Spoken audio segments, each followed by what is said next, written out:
La dama oferente. Un relato de María Larralde.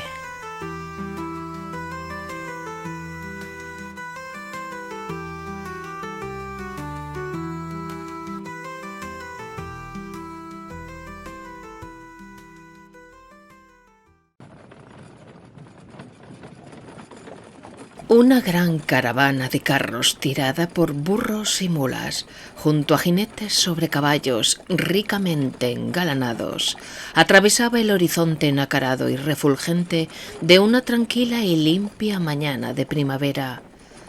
El amanecer parecía tener prisa y emergía con fuerza, pues aquellos hombres necesitaban de la luz para guiarse.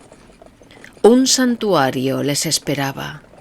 Salían de Icalesquén para recorrer la vía que seguía cursos de ríos y caminos ancestrales hasta el santuario de las aguas saladas.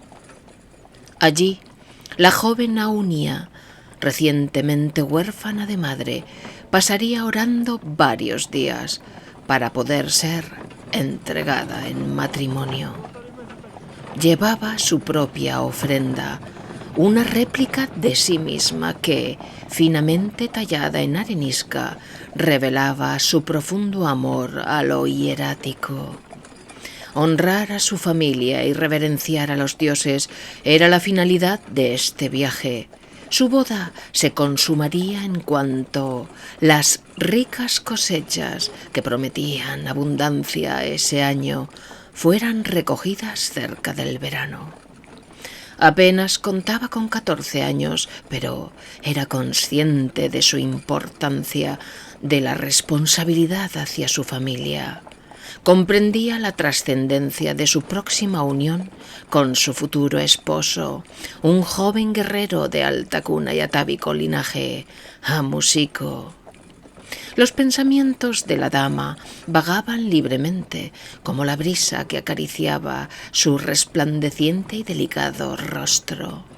Emociones nuevas nacían en ella, pues hasta hacía poco tiempo tan solo era una niña.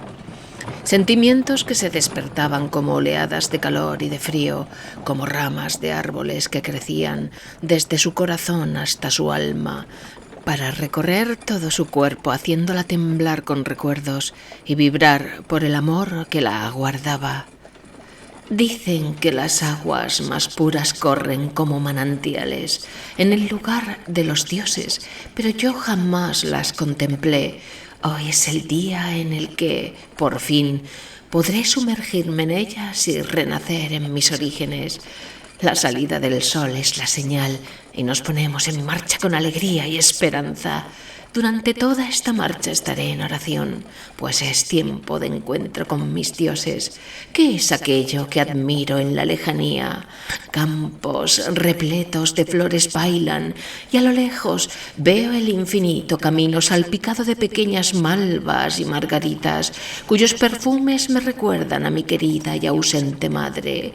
Madre, cómo me gustaría que estuvieras en este día tan importante para mí, pero a pesar de tu ausencia, será un magnífico momento y tú podrás verme sumergida en las salvíficas aguas del manantial sagrado. Seré una gran esposa y madre y seguiré tu camino. Todavía recuerdo el sueño en el que contigo corría por aquellas verdes y brillantes praderas. Desde entonces, desde que te soñé feliz al otro lado, esperándome, me ha cambiado el ánimo. A pesar de tu ausencia, sé que cuando muera contigo viviré en nuestro otro mundo, ese que es más real que este. Por ti, por tu honra y tu amor, mi padre ha respetado tu ausencia y tras mi próxima unión con Amusico, que podría suponer nuestra salvación ante la invasión de los extranjeros, él mismo volverá a unirse con una mujer de alto linaje para no dejar desamparados a mis hermanitos, hijos tuyos. Madre, todos están bien. Corren felices y ayudan en todo. Sus cuerpos son fuertes, robustos y beben tanta leche que se podría decir que están criados por las ovejas y las cabras más que por nosotros. Si los vieras, madre, si los vieras a todos. Hasta el pequeñín es muy parecido en su belleza a ti. Madre, sin embargo, nos inquietan esos poderosos extranjeros, pues vienen convencidos de que lo nuestro es suyo. Dicen que arribaron desde el otro lado del gran mar. Son enérgicos ejércitos y llegaron precedidos de testimonios sobre sus grandes gestas a lo largo del mundo. Quizá tengamos alguna posibilidad de sobrevivir si nos unimos para resistir. Todos los días rezo a los dioses para que me ayuden en este mi empeño, mantener nuestra familia, nuestro linaje. No te preocupes, madre, sé que velas por nosotros. Por nuestra parte, siempre te amaremos. Madre mía, tú puedes guiarnos por el buen camino. Oh, grandiosa Betatún, guíame en mi camino. Muéstrame si mi porvenir será de vida o de muerte. La lozana dama oraba sin cesar mientras contemplaba los campos y los cielos, inspirándose en su magnificencia. Las ruedas de los carros horadaban el antiguo camino muy transitado en otro tiempo por comerciantes de todas las latitudes. La tierra mostraba surcos y parecía tan envejecida y seca como una rancia mujer. En el tercero de los carros, las ofrendas iban diligentemente empacadas y sujetas para evitar cualquier posible daño debido al traqueteo. La suya era la más importante, pues de ella dependía el futuro de su mundo. Su padre, jinete en caballo brioso, guarecía el carro donde su hija y sus dos sirvientas miraban hacia el asombroso mundo que se abría ante ellas. Una de ellas era mayor, una sabia anciana que la guiaba como una madre. La joven tenía su misma edad y era más una amiga que una cautiva. En medio de las dos, Aunia en abstracción dejaba fluir su espíritu hacia los cielos, esperando bañarse en las salvíficas aguas del santuario, donde sabía que la diosa Betatún la ayudaría a cumplir su más que grandiosa obra humana. Madre del agua, Betatún, sé que mi madre mortal nada en tu seno. Deseo estar con vosotras y beber del manantial hasta llenarme de sabiduría y vida nueva. Por todo mi linaje, por mi padre, por mis 7 hermanos, por toda mi casa, por mi amado y toda su familia. Acógeme, acéptame y prepárame para ser una esposa digna de tan gran guerrero de las tierras del norte. Una piedra en el camino que los animales pasaron con facilidad, pero que el primer carro, el de la familia de Aunia, no pudo sobrepasar, hizo parar inesperadamente la caravana. El eje del carro sufrió un pequeño desperfecto. Los hombres trabajadores a disposición de su padre rápidamente se aprestaron a repararlo. Aunia se inquietó. Si tardaban más de la cuenta, todo se retrasaría en exceso. Su padre, con grave gesto en el rostro, miraba inquieto, pero no le dirigió la palabra, pues la dama debía estar en oración hasta su llegada al santuario, sin ser molestada por nadie, y menos aún por ningún varón, aunque fuera su propio padre. «Oh, mi venerada Betatún, ¿acaso me estás diciendo algo con este contratiempo? Gran madre del agua, adorada reina de los cursos de los manantiales, ¿es que hice algo malo? ¿No estoy preparada para asumir mis responsabilidades? Si tienes que decirme alguna verdad, creo que es el momento, ahora que tengo tiempo para escucharte. Dime, mi querida Betatún, ¿acaso no soy digna?»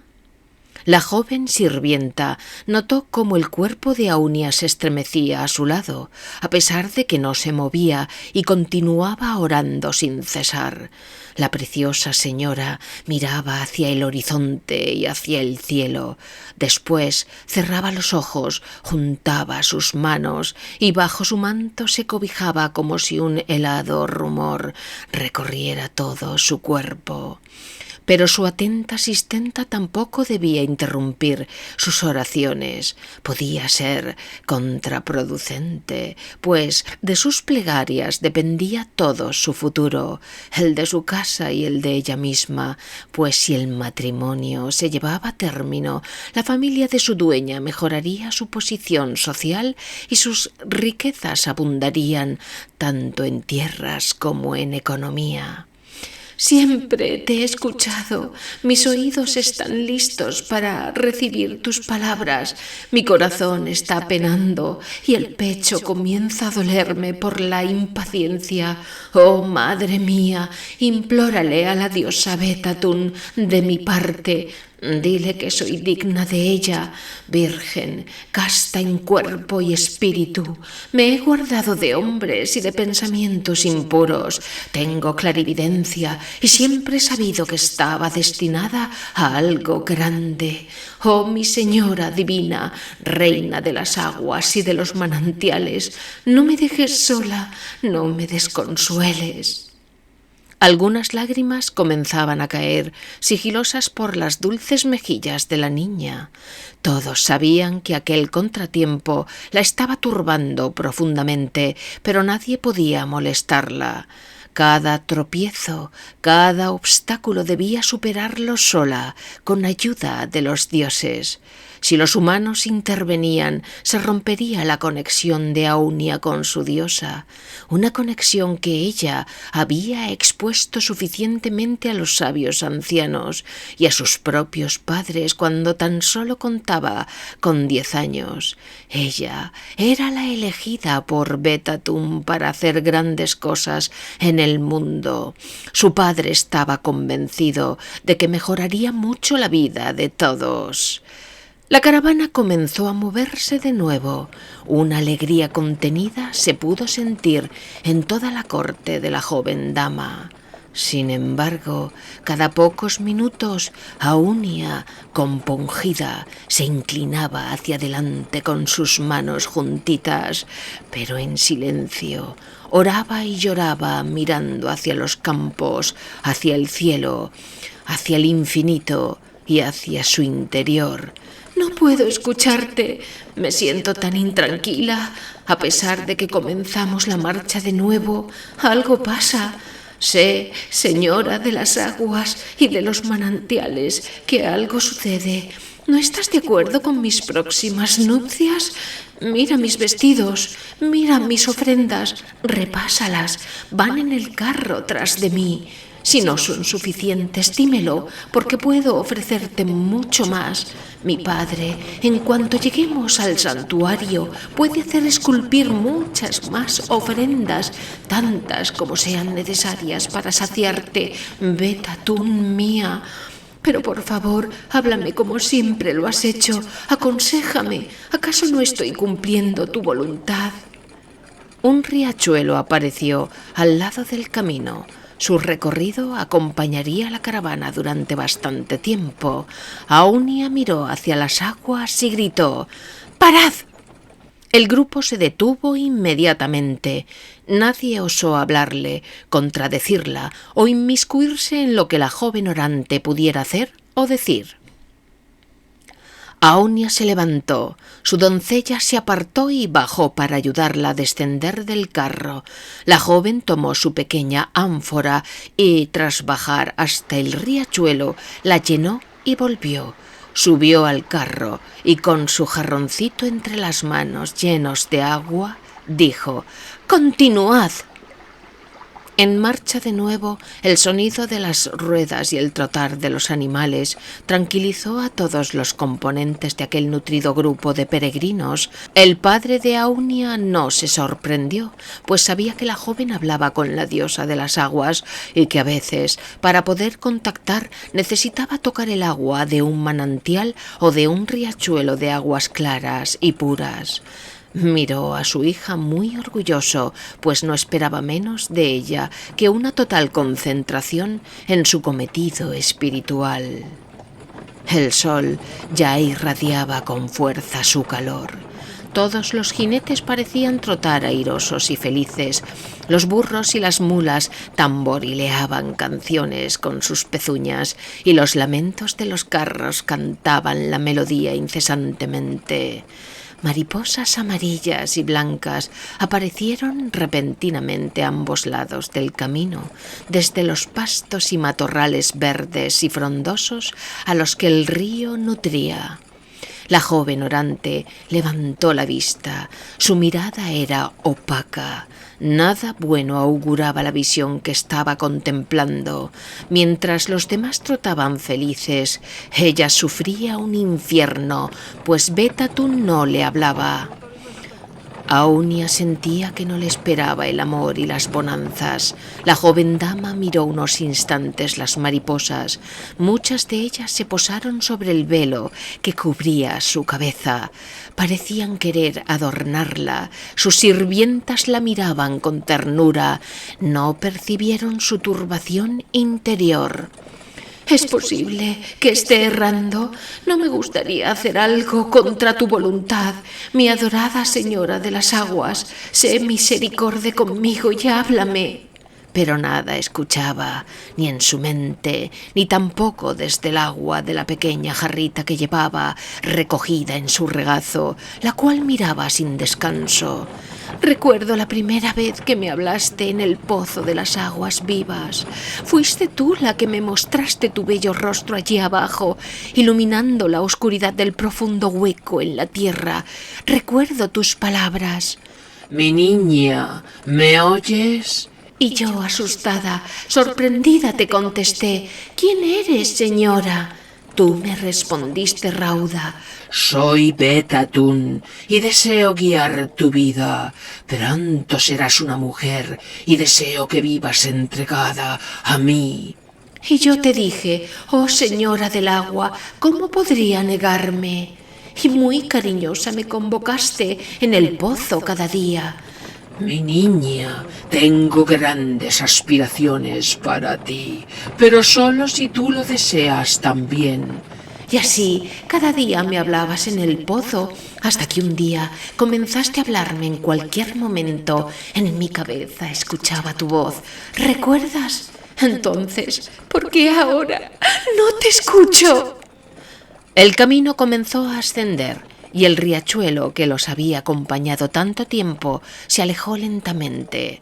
Aunia levantó su mirada hacia las aguas que se alejaban y comenzó a orar con mayor devoción.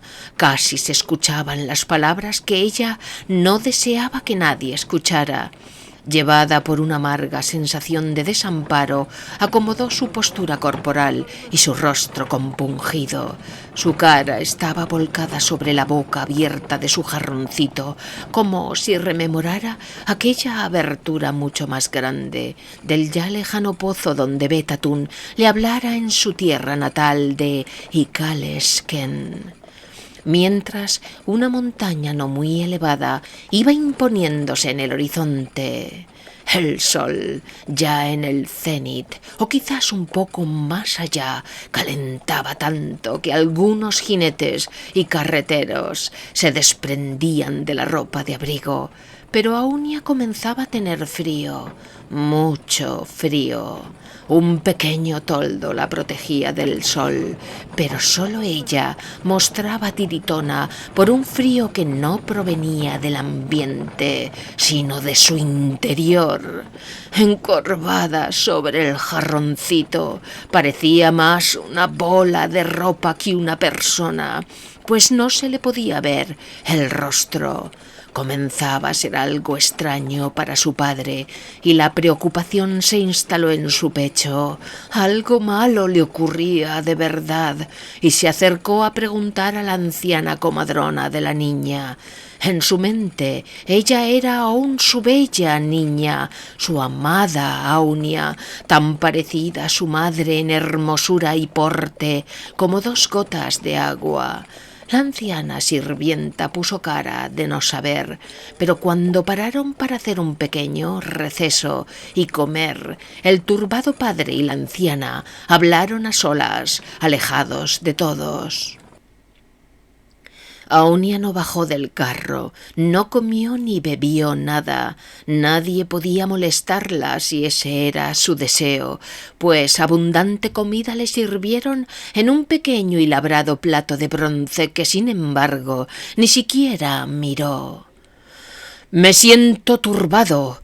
¿Qué le pasa a mi hija?», preguntó el angustiado padre a la anciana, acercando su cara a la de ella y tomándola por los hombros. «Señor, permítame decirle que la niña estuvo orando toda la noche, preparándose para este acontecimiento y además...». La anciana se calló de repente, miró hacia el suelo, volvió a levantar su mirada un tanto compungida, casi al borde de las lágrimas, y continuó. «Señor, lo que sé es que echa de menos a su amada madre, pero hay algo más, hay algo que no alcanzo a comprender». «Sé que hay algo que no va bien, no puedo dejar que se enferme. Mírala». Señaló con su mano hacia el carro, donde Aunia se veía solo como una pequeña bolita de ropa, totalmente enroscada sobre sí misma. «Señor, permítame explicarle algo. Su hija ha recibido un don maravilloso. Habla con los dioses. Eso es algo totalmente increíble, maravilloso. Es una elegida, pero a un mismo tiempo es algo que una mujer tan joven no puede llevar sin pagar un precio por ello. El contacto con los dioses genera poco a poco el alejamiento de este mundo. No sé, pero me temo que los planes de los dioses no son los de los humanos, señor, si me permite decirle». El padre de la joven dama orante se quedó pensativo unos instantes. Después volvió a la conversación con la anciana ama. Apartados como estaban, vieron en la cima de la montaña una espesa niebla que comenzaba a abrirse paso hacia ellos. Lentamente se extendía, sin que nadie supiera de dónde había salido, pues el cielo era claro y el sol seguía impenitente, ofreciendo su luz de vida. Todos estos años la han aconsejado y han predicho buenas cosas para nuestra familia. ¿Por qué ahora iba a ser diferente? Cabizbajo sintió algo extraño al realizar en voz alta esta reflexión por primera vez ante alguien. «Señor, los dioses no regalan nada a los hombres. Los dioses nos necesitan más que nosotros a ellos. Según me explicó hace muchos años mi abuela, allá en mi aldea natal, los dioses necesitan almas humanas. No sé si Betatún es una diosa necesitada de almas, pero si fuera así...». El padre, al escuchar de la boca de la anciana lo que no quería, se dio media vuelta y, sin decir nada más, ordenó levantar el campamento y seguir adelante. Necesitaba llegar cuanto antes al santuario. Una vez allí podría hablar con su hija, animarla a seguir adelante sin miedo. Pensó que las locuras de la vieja ama debían haber influido en su hija. Ordenó que la vieja no fuera con ella en su carro y mandó a una de las cocineras que se sentara junto a Aunia para protegerla y vigilarla. La joven dama no se inmutó, no cambió de postura y siguió encogida y volcada sobre su jarroncito. Un rumor algo ronco se escuchaba salir de aquella amalgama de ropa y carne. Era el sonido de las palabras de la joven, que parecía ronronear como un gato, cosas incomprensibles vertidas sobre la boca de su vasija repleta de agua. Dime, Betatún, ¿por qué me ignoras así? Oh, grandiosa de las aguas vivas. Si me hablas, haré todo lo que desees, todo, sea lo que sea, cueste lo que cueste. Estas palabras creía decir la joven, pero su sirvienta escuchaba sonidos guturales que no parecían querer decir nada. La criada se inquietó y miró a la cocinera, sentada al otro lado de la joven dama, orante. Ambas intercambiaron su horror. Sabían que algo pasaba con su ama. Sabían que algo no iba bien en su interior. Sabían que los dioses estaban enfadados o molestos o... En realidad no sabían nada. Especulaban con posibilidades que explicaran aquella anomalía interna que veían claramente en la joven y que pronto se convertiría en una anomalía en el mundo real. La niebla, espesa y negra, los engulló repentinamente en la subida de la ladera de la montaña. Solo eran capaces de ver el camino unos metros delante de ellos. El carro que albergaba los exvotos paró repentinamente. El carretero advirtió que algo pesado se había posado sobre las ofrendas, algo que no alcanzaba a ver, pero que sintió por el repentino aumento de peso. Los animales de tiro no podían seguir. La carga se había más que triplicado. El robusto carretero miraba hacia atrás, pero no veía nada más que las estatuillas bien encestadas para que no sufrieran ningún daño con el traqueteo. Nada anormal veía, pero dio la voz de alarma y toda la compañía se paró de repente. La niebla los rodeaba completamente y no podían verse entre ellos a tan solo unos metros de distancia. El carretero gritó de nuevo: «¡Necesito ayuda! Algo hay sobre mi carro que pesa demasiado. No puedo seguir». Varios hombres, incluido el padre de Aunia, se acercaron rápidamente. Entre todos revisaron el carro de las ofrendas. Algo había allí. Sin embargo, era algo que no podía verse a simple vista, pero era evidente que el peso de las ofrendas aumentó tanto que los pobres animales de tiro no podían subir la pendiente. El carretero del carro de Aunia fue en ayuda de sus compañeros, a pesar de que tenía la orden de no dejar solas a las 3 mujeres. Repentinamente, mientras los carreteros y los jinetes más fornidos de la caravana se dispusieron para tirar y arrastrar junto a los animales la carreta de las ofrendas, un extraño sonido comenzó a escucharse, algo parecido a un murmullo de muchas voces, graves unas, agudas las otras, que al unísono gritaron: «¡Aunia me pertenece!». Todos se quedaron parados. Un intenso frío recorrió la caravana al completo, helándoles la sangre. El gran jefe, el padre de la oferente, cuyo nombre legendario, Bodilkas, trascendía su propia historia como guerrero, comprendió que Betatún no quería una ofrenda de piedra ni de bronce.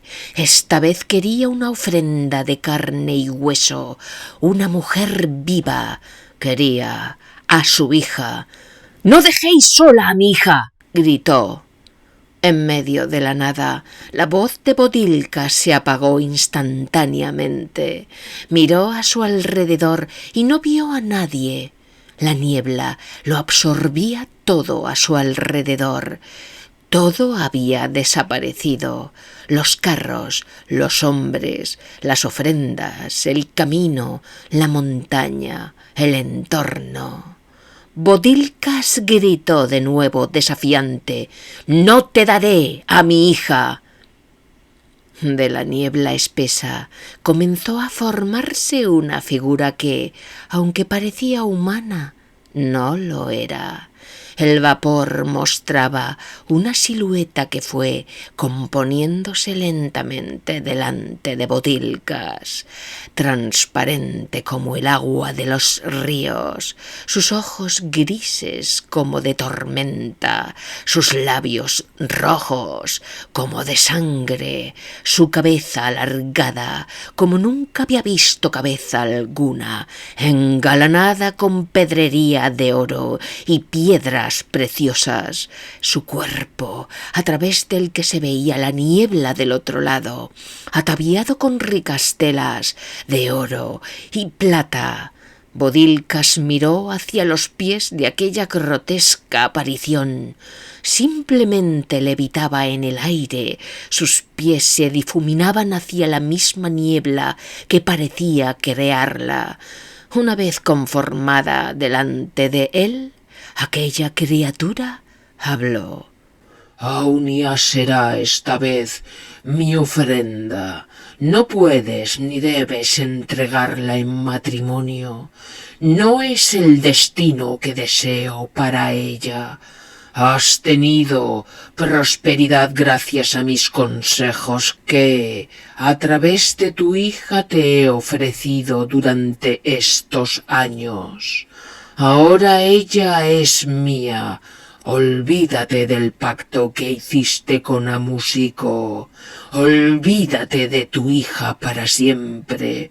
Tienes muchos otros hijos e hijas. No te faltará prosperidad. No volverás a verla. La imagen espectral desapareció, la niebla fue difuminándose, se encogió detrás de la ladera y se esfumó. El sol estaba más allá del cenit, parecía que iba a atardecer en pocos minutos. ¿Cuánto tiempo había pasado? El peso de la carreta de las ofrendas volvió a ser normal. Toda la comitiva despertó como de un sueño, pesado, grotesco, pesadillesco, aterrador. Cada uno de ellos había visto a Betatún hablando en actitud amenazante con Botilcas. Cada uno de ellos había entrado en un trance inesperado en el que no podían moverse para ir al rescate de su jefe. Cada uno de ellos comprendió que Aunia no llegaría al santuario de las aguas saladas y vivas. El carretero, responsable de Aunia, corrió desesperado. La joven no estaba. Las dos mujeres que la acompañaban habían perdido el conocimiento y parecían muertas.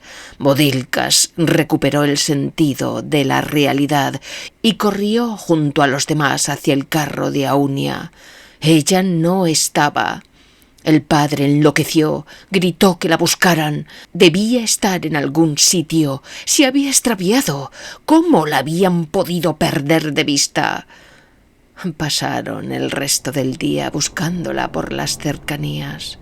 Gritaban su nombre desesperados, menos la vieja ama, que simplemente comenzó a orar con fuerza ante la estatua que representaba a Aunia y que era la ofrenda que llevaban para el rito de iniciación de la joven a la vida adulta. Cuando Botilcas, al amanecer del día siguiente, ordenó volver a casa, la anciana lo detuvo. «Mi señor, no regrese sin realizar la ofrenda a Betatún. Eso podría traernos más desgracias. He hablado con Aunia en mis oraciones». «¿Has hablado con ella? No inventes cosas. Te mataré si me engañas». «Señor, sabe que puede confiar en mí. Señor, sigamos el camino. Lleguemos al santuario de aguas vivas. Ofrezcámosle el voto y quizás se apiade de usted y deje volver a la niña». Botilcas, pensativo, tardó unos minutos en cambiar su determinación. Había pensado volver por el camino recorrido, pensando que quizás su hija se había escapado y vuelto a casa. Quizás no quería casarse con Amúsico y nunca se lo había revelado. ¿Quién podía saber sus deseos? Él No dudó nunca de que ese matrimonio era lo mejor para ella. Nunca le haría daño. De ninguna forma su intención era casarla en contra de su voluntad. Más aún, la niña parecía entusiasmada por tal hecho. «Bien, sigamos». La comitiva siguió lánguidamente. Un desánimo pesado y generalizado podía sentirse en todos ellos. Al mediodía del día siguiente llegaron al santuario. El río de aguas saladas recorría la parte baja del cerro y los monolitos, que parecían abrirse hacia el cielo suplicantes, resplandecían de lo blancos que eran. Bodilkas, desconsolado, hizo bajar la estatua de su hija, la ofrenda preparada para Betatún. La miró de cerca y pensó que era bella, tal cual era su hija. Su corazón deseaba que esta y otras 100 ofrendas labradas en piedra y bronce, algunas representando cabezas de animales, de hombres y de mujeres e incluso viejas estatuillas que poseía como herencia de su propia familia, calmaran el ansia de la diosa. Todos, implorando durante 3 días, pidieron que Aunia volviera con ellos. Todos rezaron sin descanso, ayunaron, velaron, lloraron e implorantes se bañaron en las aguas del río de aguas saladas, pidiendo perdón por las ofensas que pudieran haber cometido contra los dioses, especialmente contra Betatún. Bodilkas oró arrodillado frente a la ofrenda de estatua de su hija que, en el centro de aquellos bloques de piedra, resplandecía bella y silenciosa. En su interior bullía un incipiente odio, que inicialmente fue pura desesperación por su hija ausente, pero que a lo largo de las horas se convirtió poco a poco en una enemistad declarada en su interior contra la diosa Betatún y contra todos los dioses que en aquel santuario le parecían grotescos monstruos, capaces de devorarlos sin piedad a todos. Levantó su cara para mirar aquel lugar al que tantas veces había acudido a pedir la ayuda de los dioses, un lugar antiguamente repleto de esplendor y que en ese instante le pareció oscuro y falto de vida. Miró todas las ofrendas, unas arriba del todo entre los grandes monumentos, otras a lo largo de la ribera del río de aguas saladas. Todo muerto, el cielo oscuro, las nubes amenazantes, los árboles llorando quejumbrosos tan desconsoladamente como los hombres de su séquito. Y lo que creía hasta ese día que era un santuario le recordó a la negra boca del pozo donde su hija se asomaba desde que tenía 10 añitos para recibir los mensajes de la diosa Betatún, la diosa de las aguas y los manantiales. Pero todo eso no le aguijoneó para tomar la decisión final. Tampoco el hecho de que muchos de los miembros de la comitiva enfermaran gravemente. Lo que le movió a huir de aquel lugar para nunca más volver fue la mirada que la vieja ama le dirigió mientras él lloraba desconsolado, al borde de la asfixia, por la pena que sentía al haber dejado que su hija fuera arrebatada de una forma tan cruel, repentina y cobarde por parte de un ser tan poderoso, tan superior a los hombres, pero que no profesaba ninguna misericordia con ellos. La anciana cuidadora de su hija lo miraba apenada, pero a un mismo tiempo satisfecha porque se cumpliera la voluntad de Betatún. Y al fin, Bodilkas decidió marchar de regreso a su casa, dejando allí, abandonada a su suerte, a la vieja ama que tan falsas esperanzas le había dado.